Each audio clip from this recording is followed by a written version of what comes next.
Assalamu alaikum wa rahmatullah wa barakatuh.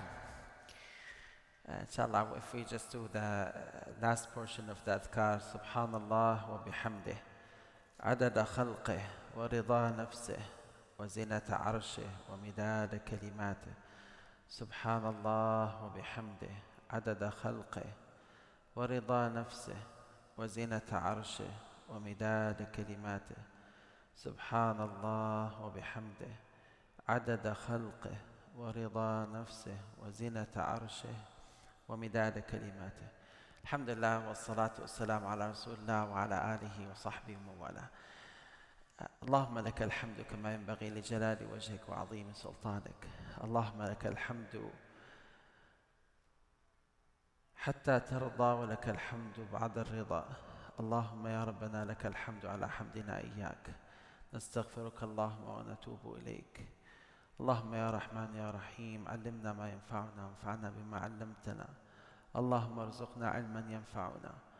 اللهم اجعل اجتماعنا هذا اجتماعا مرحوما واجعل تفرقنا من بعده تفرقا معصوما. اللهم لا تجعل فينا ولا بيننا ولا منا شقيا ولا محروما برحمتك يا أرحم الراحمين. So we did almost half of the surah, and I think we have stopped at Inna Rabbaka Labil Mursad, right? Right. Do you like to maybe just go through the English translation of the first ayat so that we connect between the two, inshallah, from the beginning?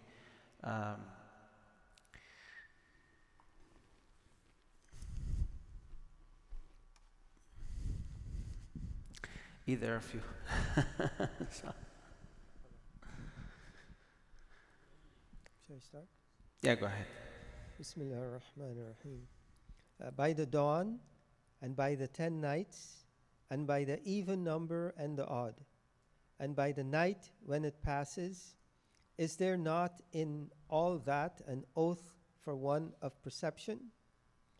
Have you not considered how your Lord dealt with Ad? Iram, who had lofty pillars, the likes of whom had never been created in the land. And with Thamud, we carved out the rocks in the valley, and with Pharaoh, owner of the stakes, all of whom oppressed within the lands, and increased therein the corruption. So your Lord poured upon them a scourge of punishment. Indeed, your Lord is in observation. Barakallah fikum.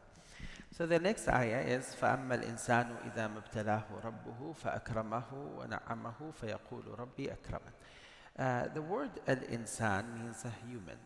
And al-insan in the Quran could come with either of two meanings. Either the human in general, or it means the kafir, the disbeliever. In this ayah, in this context, it is the disbeliever. It's not in general. Anyone can tell me or can remind us about al-insan in other place where it means both Muslim and believers and disbelievers. هل أتى على الإنسان حين من الدهر لم يكن شيئا مذكورا. This is Surah Al-Insan. This talks about all human. Okay, any other example? الذي خلقك فسواك فعدلك. This is mostly is the disbelievers. إن الإنسان خلق هلوعا إذا مسه الشر جزوعا. This is all people. And أحسن لقد خلقنا الإنسان في أحسن تقويم. This is all human. جزاكم الله خير. Okay, so al-insan could come only the disbelievers, or it could come as everyone. But it doesn't really come as only the believers, right? Okay, so here in this context, the disbelievers. فأما الإنسان إذا ما ابتلاه ربه فأكرمه ونعمه فيقول ربي أكرمن.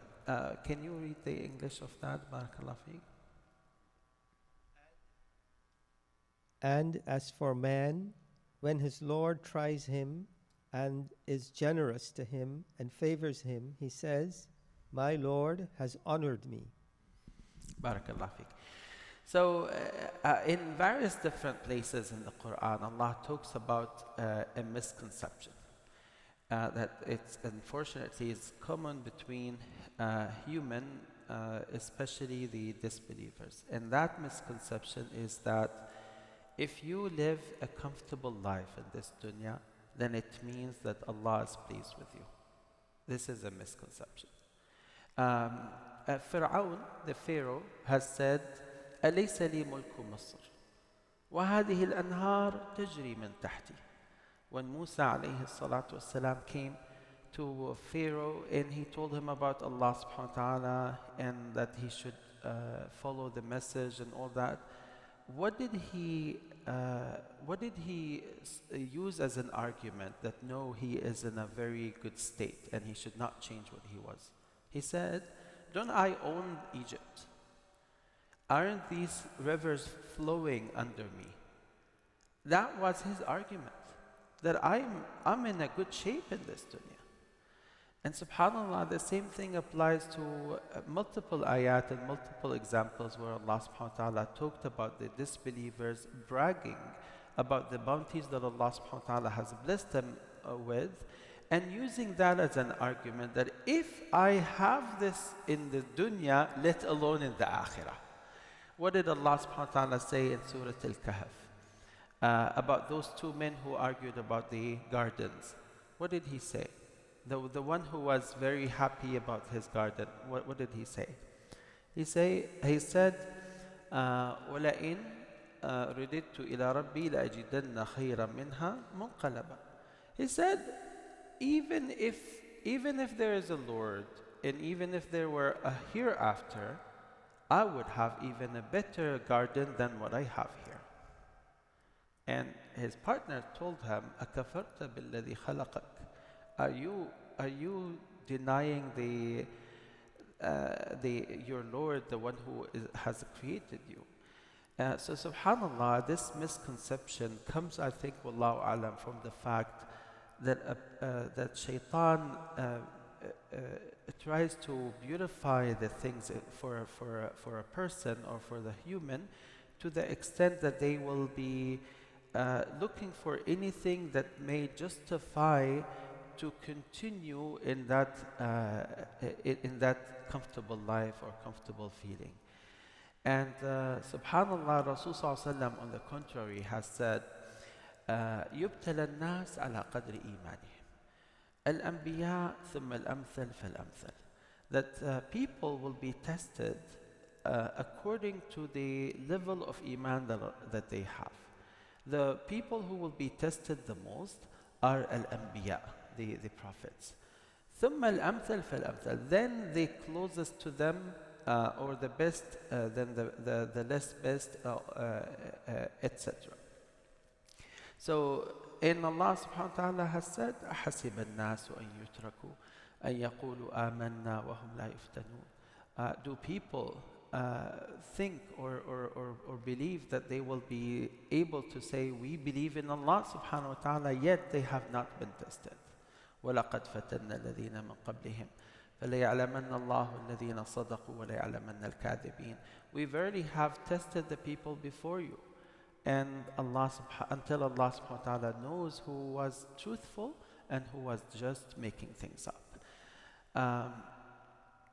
So subhanallah, if you think about it in your today's life, you go through diseases, you go through illness, you go through times when you become bankrupt, you lose your business, you lose your opportunities, you lose your family members, you lose beloved ones. And all of these, subhanAllah, may look from a distance as if they were like sad and bad things that afflict you. But in reality, they could be the very reason that Allah subhanahu wa ta'ala elevate your rank and provide you with more rewards. There's this other misconception that we see, subhanAllah, and we have it. I mean, I'm from Syria, and in Syria it's very common that if someone goes through trouble, they tell the person, Be watchful of Allah. You probably have done something so bad and Allah is punishing you in this dunya. Well, it could be punishment, yeah, sure. I mean, sometimes those things that afflict us could be punishment. But it could be also a gift from Allah subhanahu wa ta'ala. Why do we have to give the negative meaning to it? Now, how do we differentiate them? If something afflicts us in a bad way, in a negative way, how do we differentiate whether this was a punishment or this was a test that actually is elevating our rank? Very simple. Look at how you're doing. Look at how close you are to your Lord subhanahu wa ta'ala. The ulama have said a very clear criteria about this. They said, if a person is increasing in their wealth and their happiness in this dunya while they are away from Allah, then they should know that Allah is making istidraj for them. Istidraj means that Allah subhanahu wa ta'ala is pulling them more towards making bad deeds and bad behavior in this life until Allah subhanahu wa ta'ala punishes them severely. Until they deserve the adab. Do we have an evidence of this? Of course, many places in the Quran. Allah subhanahu wa ta'ala has said in Surah Al-Isra,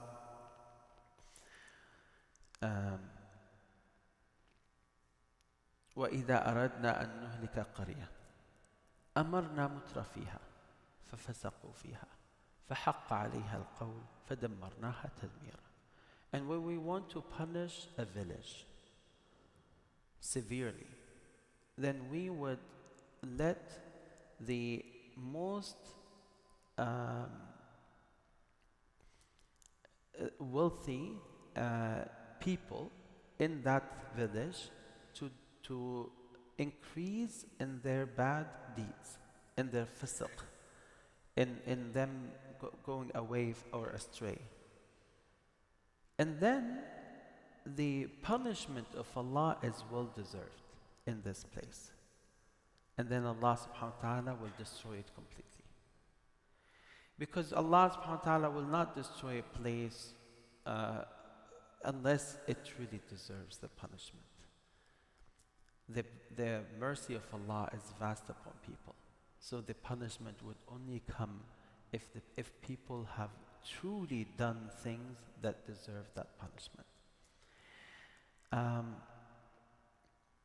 On the contrary, subhanallah, when a person is being afflicted by things and they know that this is getting them closer to Allah subhanahu wa ta'ala, they must realize that this is where Allah subhanahu wa ta'ala is giving them bounties after bounties. Rasul sallallahu alayhi wa sallam has said in the authentic hadith, إِنَّ اللَّهَ إِذَا أَرَادَ لِعَبْدِهِ مَنْزِلَةً لَمْ يَبْلُغْهَا بِعَمَلِهِ. Verily, when Allah subhanahu wa ta'ala wants a level in Jannah for a servant of His, that this servant is not yet deserving it based on their good deeds. So their good deeds are little compared to this great level in Jannah that Allah subhanahu wa ta'ala wants for the person. What happens? He said, إِنَّ اللَّهَ إِذَا أَرَادَ لِعَبْدِهِ مَنْزِلَةً لَمْ يَبْلُغْهَا بِعِلْمِهِ ابتلاه في جسمه وابتلاه في ماله وابتلاه في ولده ثم صبره على ذلك. That Allah will test that person with their wealth, with their body, with their health, and with their family. Then Allah will empower them to show patience. ثم صبره على ذلك حتى يبلغ المنزلة التي أرادها الله له بصبره. Until that person achieves or reaches the level of elevation or the level of Jannah that Allah subhanahu wa ta'ala wanted them to be at because of their patience, not because of the other good deeds. So see, subhanallah, the true believer sees the ni'mah as a warning. If you are going into a lot of, mashallah, great things, just be watchful. It may be warning for you. And when they see calamities that befalls them, then that makes them feel that, alhamdulillah, that Allah subhanahu wa ta'ala is bringing me something that, and it's something that is I don't like, but empowering me to be patient and to remember Allah subhanahu wa ta'ala and to seek the help only from Him. That's how we should look at it, as opposed to the misconception that we have. Okay, so فَأَمَّا الْإِنسَانُ إِذَا مَا ابْتَلَاهُ رَبُّهُ فَأَكْرَمَهُ وَنَعَمَهُ فَيَقُولُ رَبِّي أَكْرَمَنِ. The ayah is very clearly about the disbelievers. When Allah subhanahu wa ta'ala showered them with bounties, then they would say, oh, it's Allah subhanahu wa ta'ala giving me this because I deserve it. Okay. وَأَمَّا الْإِنسَانُ إِذَا مَا ابْتَلَاهُ رَبُّهُ فَقَدَرَ عَلَيْهِ رِزْقَهُ فَيَقُولُ رَبِّي أَهَانَنِ. But when he tries him and restricts his provision, he says, my Lord has humiliated me. Subhanallah. You see this misconception? If someone gets through trials or test, then they say, Allah has humiliated me. Perhaps Allah subhanahu wa ta'ala only wants to elevate you and make you better and actually produce the best version of you through the struggle that you go through. Any question on this? Any addition to this? Any thoughts about this? It's a very common misconception. Yes, go ahead.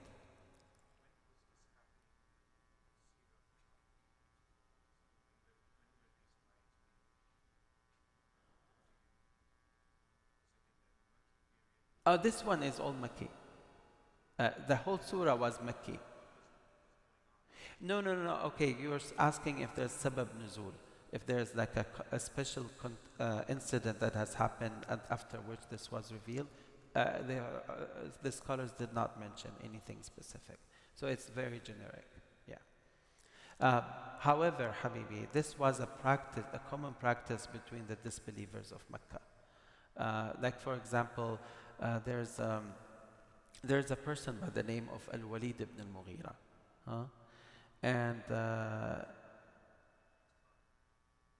Al-Walid ibn al-Mughira, is he the father of the Khalid Walid? Yeah. But he was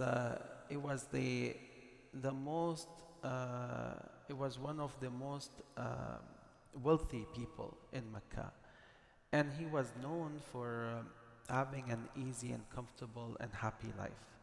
And subhanallah, it was mentioned in multiple places in the Quran how he thought that his wealth was going to protect him in the Day of Judgment. So he didn't even bother listening to Prophet Muhammad ﷺ, because he thought he has everything in this dunya, that even if there were a Day of Judgment, he would have even a better life. So this was just an example, but Al-As ibn Wa'il, this is the father of Amr ibn al-As. Al-As ibn Wa'il came to Prophet Muhammad ﷺ, and he had an old dry bone. So he smashed it with his hand, and he said, do you think that Allah can resurrect us and bring this back to life? He said, بل يبعثك الله ثم يدخلك النار. He said, well, Allah subhanahu wa ta'ala will resurrect you and will place you in the hellfire. So that's where Allah subhanahu wa ta'ala has said in Surah Yasin, وضرب لنا مثلا ونسي خلقه قال من يحيي العظام وهي رميم. This ayah is there. So all those people, subhanAllah, they were so tricked or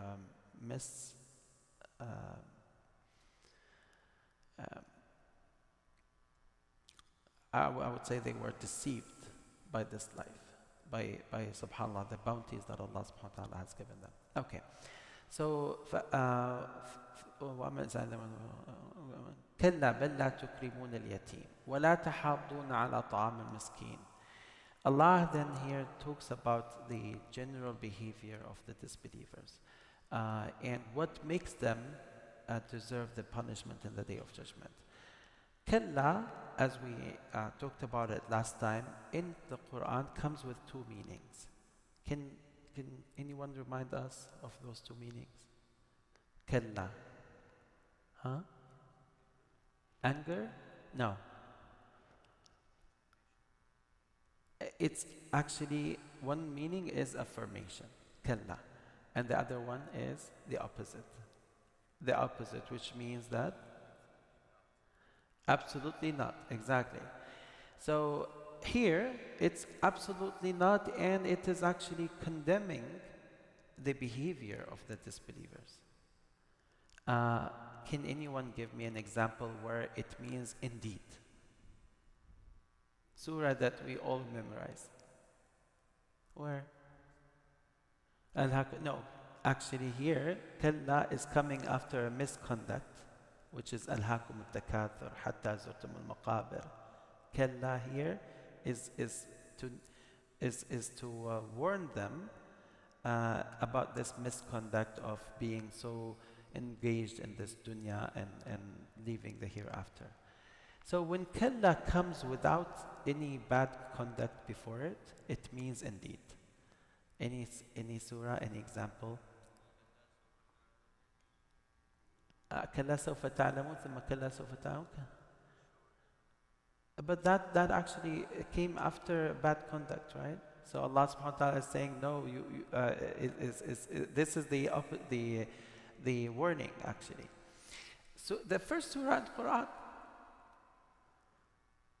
اقرأ باسم ربك الذي خلق خلق الإنسان من علق اقرأ وربك الأكرم الذي علم بالقلم علم الإنسان ما لم يعلم, and then كلا إن الإنسان ليطغى. This one has nothing bad before it.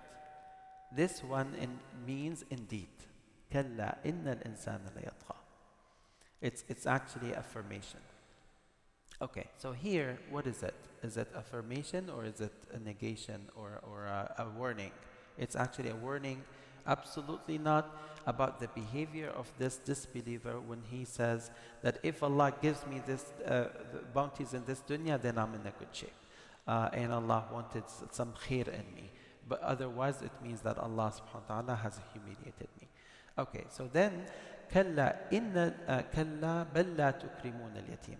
Allah is saying bel, which means actually another affirmation tool in Arabic. لا تكرمون اليتيم, that you do not honor the orphan, or you do not treat the orphan in a good way. This ayah, in fact, has two meanings. لا تكرمون اليتيم. In many places also in Quran, Allah subhanahu wa ta'ala talks specifically about orphans, that we have not only to treat them well, but also to be careful about their wealth, about their money, especially in inheritance. SubhanAllah, one of the common issues that we have in the Muslim world is that when a person dies and their children are little, the one who gets control over the money, they use it for themselves. And they say, oh, those are little ones, we just can use the money some other way. In fact, Allah subhanahu wa ta'ala has made the inheritance according to certain percentages, right? So when the person who is or who is guardian of the orphans uses the money for their own interest, this is haram. This is like stealing money. And Allah subhanahu wa ta'ala emphasized this in many places in the Quran. And the Rasul sallallahu alayhi wa sallam also talked about it as aklu mal al-yatim, that you are eating from the money of the orphan. This is kaba'ir, min al-kaba'ir. This is from the major sin. This is why I see that like one of the common issues that we have, and actually it's coming from I think back home countries, that it is a very bad practice. When a person dies, they don't really look at the inheritance seriously. And then they live for years and years and years, and then they say, okay, so who owns what? Perhaps the person has, for example, a house. Okay, so this house belongs to whom now?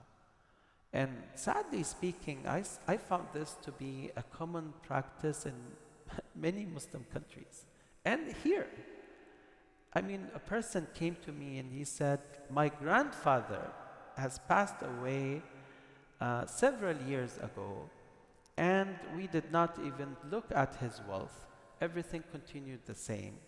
The money that he had, my grandmother was using it, and some of his children were living in his houses. And then my father passed away, and now me and my siblings are competing or are actually in dispute about how we distribute the wealth. So now, subhanAllah, they didn't even do the inheritance thing for the grandfather, and they didn't do it for the father, and this actually complicated things a lot, because now the father should have gotten his portion from the grandfather, and after he dies, then that portion should be part of his inheritance to his children. So Allah is saying here, كَلَّا بَلْ لَا تُكْرِمُونَ الْيَتِيمِ, that verily you do not honor the orphan in two ways. One is that you are not treating them well, and number two is that you are eating their money that is named for them. And you claim that you are using this for, for the best interest of the family. وَلَا تَحَاضُّونَ عَلَى طَعَامِ الْمِسْكِينِ, and you are not helping the needy through feeding them. But the word لا تحاضون means not only that you're not giving, feeding the needy, but also you're not even encouraging each other to feed the needy. So see, subhanAllah, if I go through a situation where someone is begging for food, and I find that I don't have money, I don't have nothing to give him, at least I can go somewhere and find one of my friends or call someone, or maybe when I come to the masjid, I tell people there is a person who is in desperate need for food. Can anyone help? At least I can say that, right? But there are people who actually don't even say that. They don't even have in their minds that there is an obligation for them to help the needy and feeding them. And that actually tells you how stingy a person could go to. Number one, they are eating the money of the orphan. They're not even interested in helping any of the needies. And then what did Allah subhanahu wa ta'ala say? وَتَأْكُلُونَ التُّرَاثَ أَكْلًا لَمَّا وَتُحِبُّونَ الْمَالَ حُبًّا جَمًّا. Can you read the translation for that? Dr. Mustafa Khattab in Clear Quran translates, and you devour others' inheritance greedily. They take over the inheritance of orphans and women. The next ayah. And love wealth fervently. So the ayah reaffirm the attitude of the disbelievers, subhanAllah, of how much they love this dunya, how much they love money, how much they love anything that really, any wealth that makes them even enjoy their life more and more. So كلا بل لا تكرمون اليتيم ولا تحاضون على طعام المسكين وتأكلون التراث أكلا لما. And then you are well, the word in Arabic here means eat, تأكلون, that you are eating. But it really means that you are consuming the inheritance in a very greedy way. That's what تأكلون التراث. Turath is inheritance. أكلا لما وتحبون المال حبا جما. And your love to the wealth and to the money is getting to the extreme point. So all these 4 ayat are talking about what? One simple thing. the love of this dunya. That this is when someone truly loves, when someone seriously loves this dunya, and it is the highest priority in their minds, then those are the ones who have this misconception that if Allah gives me wealth in this dunya, it means Allah likes me. And if Allah does not give me that, then Allah humiliates me. You see the point? So, what did make this misconception spread among even Muslims? It's actually the love of this dunya. You know the hadith in which Rasul sallallahu alayhi wasallam has said, "Tada'a alaykum al-umam, kama tada'a al-akalatu ila qasatiha." That the nations will get together against you, and they will be killing you and consuming you, just like how people will gather around a dish or plate, and they will be all eating from that plate. They will finish it very easily. قالوا يا رسول الله أمن قلة نحن يومئذ. They asked him, Ya Rasulullah, is that because we will be little in number at that time? He said, كلا بل أنتم كثير. He said, no, you will be actually in mass numbers. He pointed out, ولكنكم كغثاء السيل, but you are like a scum in a valley. You're nothing. You weigh nothing. But then he said, وَيَظْهَرُ فِيكُمُ الْوَهَنِ, that wahan will be a common attribute of yours. They said, Ya Rasulullah, al-wahan. They asked him, what do you mean by wahan? Wahan in Arabic means weakness. But they asked him, what do you mean by wahan here? He said, حُبُّ الدُّنْيَا وَكَرَاهِيَةَ الْمَوْتِ. The love of this dunya and the hatred of death. And that's, subhanAllah, just think about it. If someone tells you tomorrow is your day, how do you feel? I'm guessing that most of us will just be crying, and they will say, oh, what did I do? And they will be just trying to call their beloved ones and try to get their affairs in order. But the true believers, it means to them nothing. Because every day that they live, they are in preparation for that last day, for their death. So that's why, subhanAllah, Rasulullah has said, "Man ahabba liqa Allah, ahabba Allahu liqa'ah." Whoever loves to meet with Allah, Allah loves to meet with him.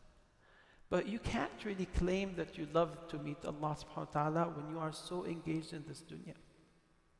And again, people misunderstand this. They think that in order for a person to be ready for the akhirah, ready for death, then they should live a very humble life. That's not true. That's not true. Abdurrahman ibn Auf was among the people who were promised Jannah. Uthman ibn Affan was among the best people around Rasulullah sallallahu alaihi wasallam. They were among the most wealthy people in the Medina. So being wealthy is something, and then loving this wealth is something else. Again, I always like this quote of Imam Ahmad bin Hanbal when he was asked, is it possible for a person to be wealthy and at the same time be zahid, like be mystic, away from this dunya? He said, yeah, if the money is in their hand and not in their heart. Okay, so then وتحبون المال حبا جما كلا إذا دكت الأرض دكا دكا وجاء ربك والملك صفا صفا وجيء يومئذ بجهنم يومئذ يتذكر الإنسان وأن له ذكرى. Go ahead.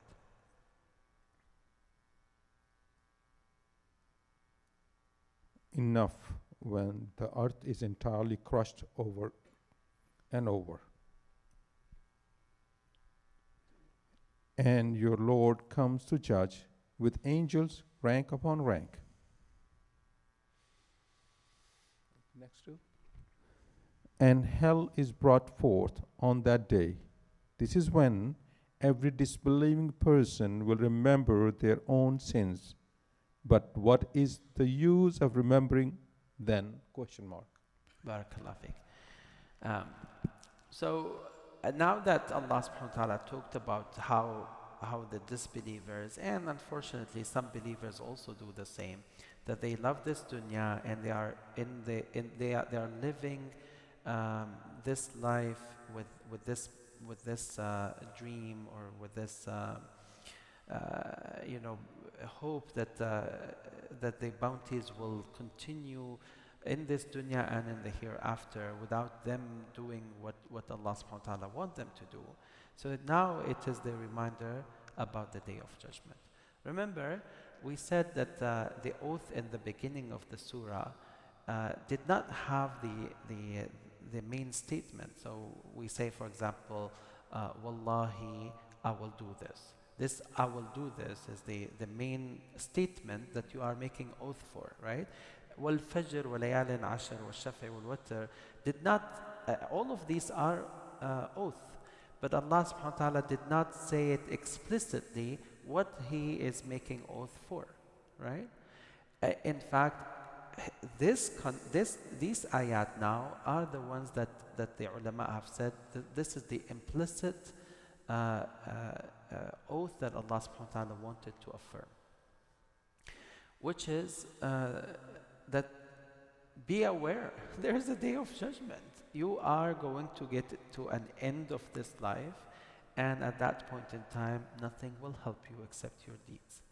So, أَكَلَّا إِذَا دُكَّتِ الْأَرْضُ دَكًّا دَكًّا. This talks about the zilzala. We did talk about إِذَا زُلْزِلَتِ الْأَرْضُ زِلْزَالَهَا. This is the same thing, which happens in the day of judgment, when the earth will change completely. Allah subhanahu wa ta'ala said, يَوْمَ تُبَدَّلُ الْأَرْضُ غَيْرَ الْأَرْضِ وَالسَّمَاوَاتُ وَبَرَزُوا لِلَّهِ الْوَحِدِ الْقَهَّارِ. On the day of judgment, this whole earth will be changed into a different thing. What is it? Allahu A'lam. But one of the things that we know is that there will be no more mountains and valleys and all that. It will be flat. Flat, at least for the people that when they gather together in one place. That is not talking about whether it is still a sphere or not, Allahu A'lam. But we at least, where Allah subhanahu wa ta'ala will resurrect people, they will be all on the same, on a flat place, that they will all be on the same level together. No one is high, no one is down. But then there will be that big shocking or shaking to the planet Earth. وَجَاءَ رَبُّكَ وَالْمَلَكُ صَفًّا كَلَّا إِذَا دُكَّتِ الْأَرْضُ دَكًّا دَكًّا وَجَاءَ رَبُّكَ وَالْمَلَكُ صَفًّا صَفًّا. And then when Allah subhanahu wa ta'ala comes. Now this ja'a is an action, is an attribute of action to Allah subhanahu wa ta'ala. We always, when Allah subhanahu wa ta'ala talks about His attributes, we say, we believe in what Allah subhanahu wa ta'ala says about Himself. We understand the meaning, but we don't understand the how. So no one can can ask, how does Allah come? We cannot even ask the question, let alone answer it. Why? Because Allah subhanahu wa ta'ala is not a human, is not a creature. Allah subhanahu wa ta'ala is the creator. Whatever physics apply to us does not apply to Allah subhanahu wa ta'ala. So do we know anything? No, we don't know. It's just that we know that come means that approaches from a distance. So Allah subhanahu wa ta'ala comes closer to the people. وَجَاءَ رَبُّكَ وَالْمَلَكُ صَفًّا صَفًّا. And the angels will be in lines together. Some of the ulama talked about how about the shape of the angels as they stand before Allah subhanahu wa ta'ala, and how they are so obedient to Allah subhanahu wa ta'ala that they will be all in straight lines, and they will be all waiting for any command of Allah subhanahu wa ta'ala. That's why many of the scholars, when they ask people to be straight in their prayer, they say, صفوا كما تصف الملائكة أمام ربها. That straighten your line as the angels straighten their lines when they stand before Allah subhanahu wa ta'ala. And that is important, by the way. And I'm sorry that many people, not many, some people have complained. They said, Sheikh, you are spending a long time to correct people on their positions, on like how they stand in the line, thinking that this was easy. And in fact, I felt so sad that people have lived for years not knowing that this is a major thing in the prayer. Rasul never started a prayer until he made sure that everyone is standing properly in the line of the prayer. Never he sallallahu alaihi wasallam started the prayer. In fact, towards the time, a later time after he established the sunnah and people really learned how to do it, he sallallahu thought that he does not need to remind them, but then he found someone who was standing a bit ahead of others. So he said, he sallallahu became so angry about him. He said, لَتُسَوُّنَّ صُفُوفَكُمْ أَوْ لَيُخَالِفَنَّ اللَّهُ بَيْنَ قُلُوبِكُمْ. He said, you will either straighten your line, or Allah will divide your hearts, and Allah will make your hearts distant. That's why when we see people standing in the middle of the line, this is totally against the sunnah. Yes, I understand that sometimes you get a big crowd and you have to adjust things. Okay, well, this is a necessity. But if there's no necessity, you cannot just stand in the middle of the line, because at one point you will be sitting on a chair. And by the way, there's no difference of opinion about this. It's not like there's Hanafi, Shafi. No. This is all the same. All the ulama have said that the shape that you take at the beginning of your prayer, at Takbirat al-Ihram, that is when you should align yourselves with everyone else. What matters the most is how you do your Takbirat al-Ihram. You do it while standing, you need to be aligned with everyone who is standing. You do it while sitting, then you need to align yourself with everyone else with the back. So I'm just trying to say like how important this is, and unfortunately how lightly people take it these days, unfortunately. And that they say all the masajid do the same. If all the masajid are doing wrong, why should we do wrong as well? We shouldn't be doing this. And the Rasul ﷺ has said, لا يكن أحدكم إمعة يقول إن أحسن الناس أحسنت وإن أساءوا أسأت. Don't be just a follower. Actually, not a follower. Don't be a fool follower. Imma'a is a fool follower. If they would say, if people do well, then I will do well. If people do wrong, I will do wrong. The fact that you see others doing mistakes does not mean that you can do the mistake. Okay. So, كلا إذا دكت الأرض دكا دكا وجاء ربك والملك صفا صفا وجيء يومئذ بجهنم يومئذ يتذكر الإنسان. So, Allah talked about the Jahannam being brought to close to the people. This is actually, subhanAllah, so scary, because the Rasul ﷺ described this in more details. He said, يُؤْتَى بِجَهَنَّمْ لَهَا 70,000 زِمَامٍ عَلَى كُلِّ زِمَامٍ 70,000 مَلَكٍ. He said that the hellfire will be brought closer to the people, and it will have this hellfire will have 70,000 ends. When let's say we have like a circle. Let's say we have a carpet, okay, and then it's very heavy and it has multiple ends. So everyone is carrying it from one end to take it somewhere else. So every end is called zimam. Rasul ﷺ said that Jahannam will have 70,000 zimam, and every zimam has 70,000 angels carrying it. So if you do the math, you know what it is? It's 4 billion 900 million angels to carry the Jahannam. And subhanAllah, one angel can do what all human can do together, let alone if you have that 4,900,000,000 in angels. But that only tells you how severe and how bad and how serious the hellfire that Allah subhanahu wa ta'ala has created. So, وَجِيءَ يَوْمَئِذٍ بِجَهَنَّمَ, and that day when you see yourself have no place to escape to, and you see that nothing of the wealth and money that you are so much attached to is going to help you on that day, at that point in time, يَوْمَ يَتَذَكَّرُ الْإِنسَانِ. At that point in time, the human will remember those past days. But it is too late. وَأَنَّى لَهُ الذِّكْرَى يَقُولُ يَا لَيْتَنِي قَدَّمْتُ لِحَيَاتِي. So the person would say, I wish I have prepared for this hayat. You know what this means?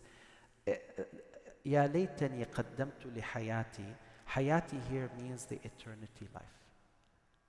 So we say, prepare for your death, right? But the reality is, prepare for your eternity life. That's in the surah. Ya laytani qaddamtu li hayati. I wish I have prepared for this eternity life. فَيَوْمَئِذٍ لَا يُعَذِّبُ عَذَابَهُ أَحَدٌ وَلَا يُوثِقُ وَثَاقَهُ أَحَدٌ.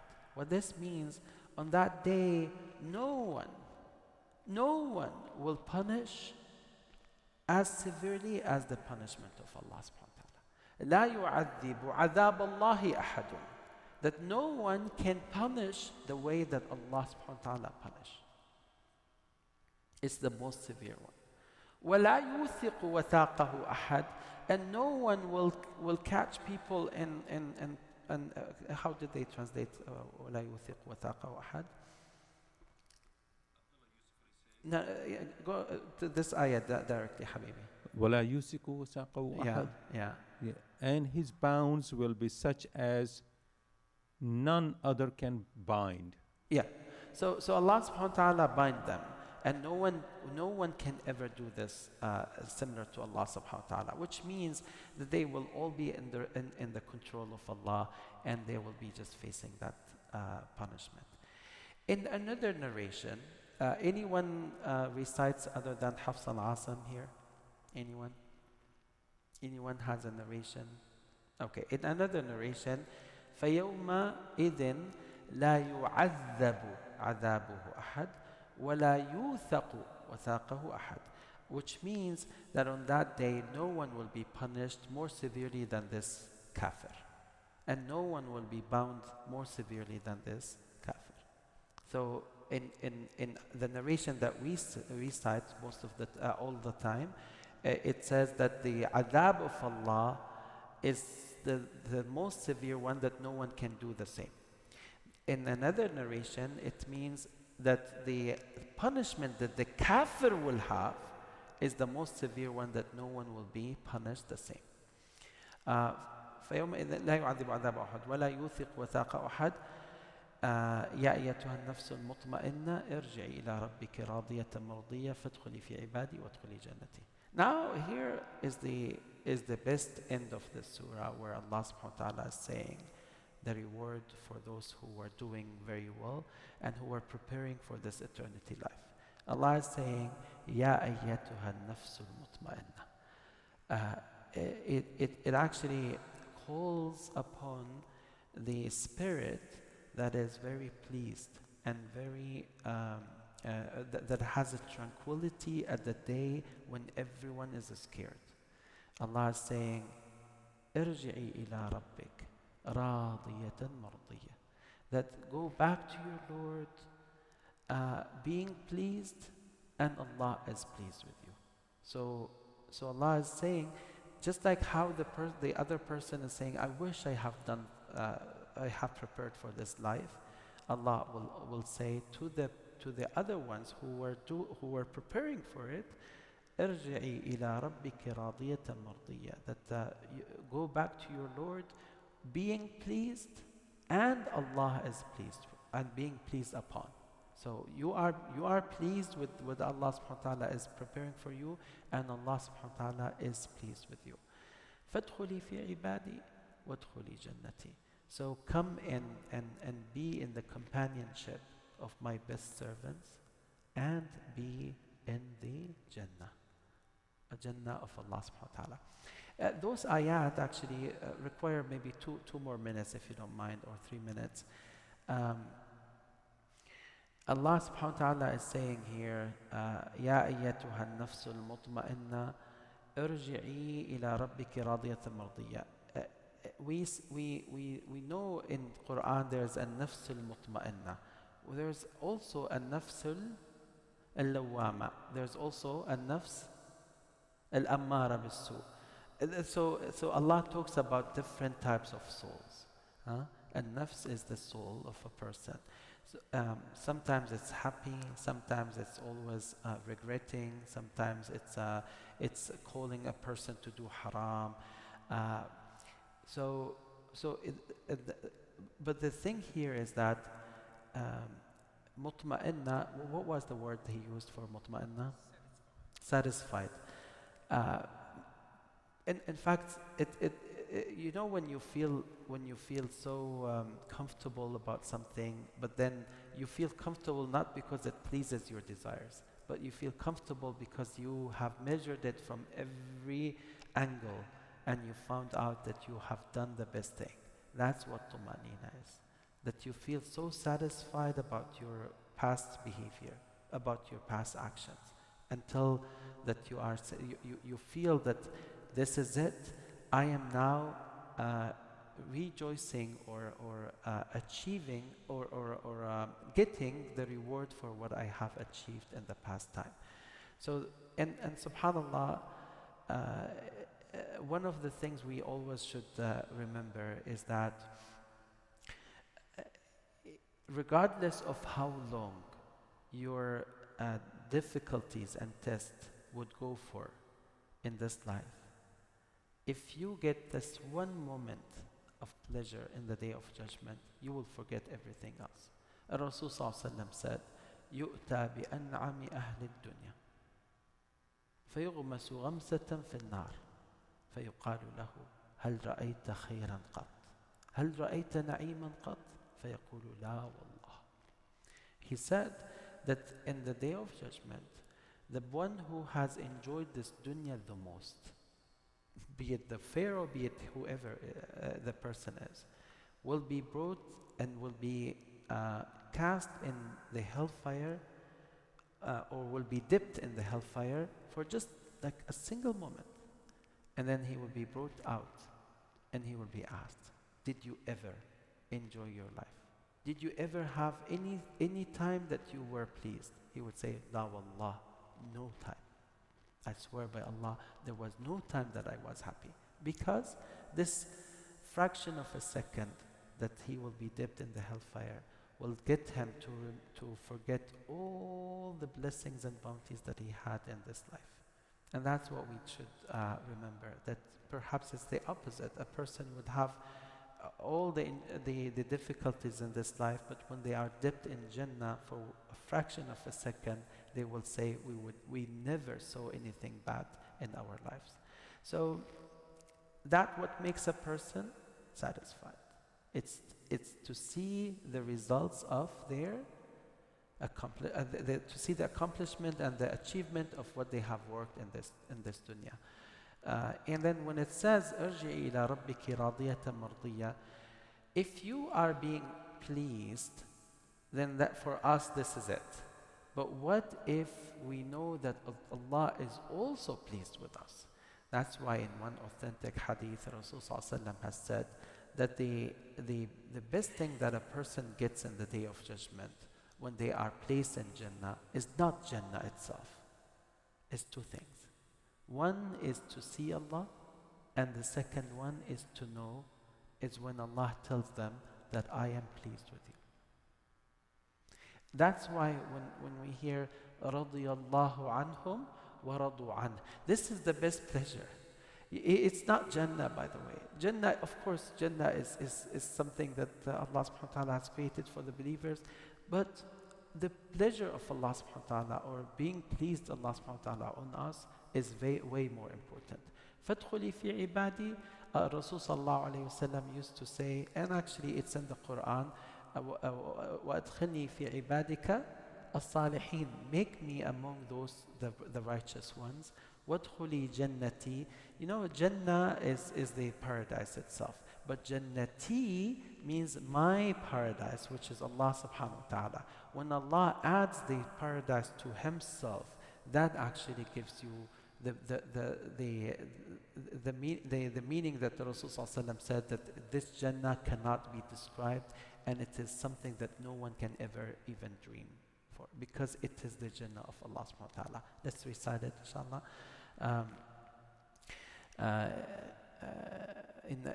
Inna rabbaka labil mursad. Okay, so let's do it together, inshallah. We'll do it only once because we're late. أعوذ بالله السميع العليم من الشيطان الرجيم. Let's do it together, inshallah. فأما الإنسان إذا ما ابتلاه ربه فأكرمه ونعمه فيقول ربي أكرمن وأما إذا ما ابتلاه فقدر عليه رزقه فيقول ربي أهانن كلا بل لا تكرمون اليتيم ولا تحاضون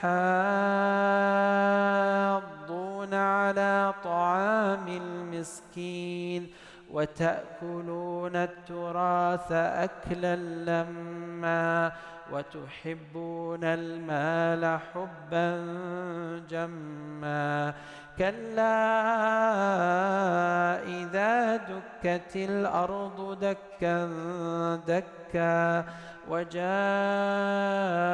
ربك والملك صفا صفا وجيء يومئذ بجهنم يومئذ يتذكر الإنسان وأنى له الذكرى يقول يا ليتني قدمت لحياتي فيومئذ لا يعذب عذابه أحد ولا يوثق وثاقه أحد يا أيتها النفس المطمئنة ارجعي إلى ربك راضية مرضية فادخلي في عبادي وادخلي جنتي. جزاكم الله خير. صلى الله على محمد.